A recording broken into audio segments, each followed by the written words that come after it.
श्रीराम. श्रीराम जय राम जय जय राम. श्रीराम, श्री म्हणजे लक्ष्मी आणि राम म्हणजे नारायण.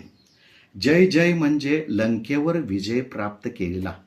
परत जय जय राम म्हणजे अयोध्येच्या राज्यावर अधिष्ठित झालेला असा तो राम.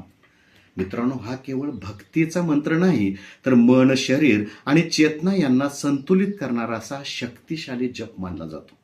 कारण हा जप करत असताना हृदयाच्या जवळून जात असल्यामुळे शारीरिक आणि मानसिक आरोग्य चांगले राहते.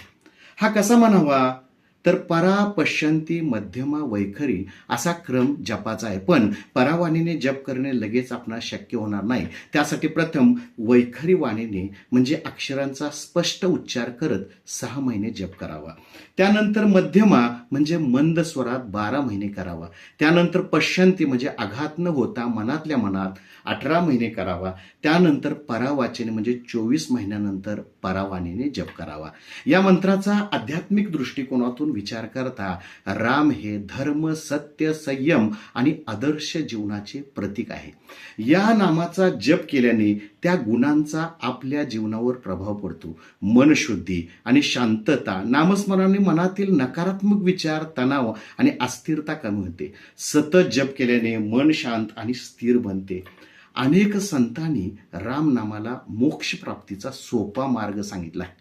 विशेषतः समर्थ रामदास स्वामी यांनी या मंत्राचा प्रसार आणि प्रचार मोठ्या प्रमाणात केलेला दिसतो.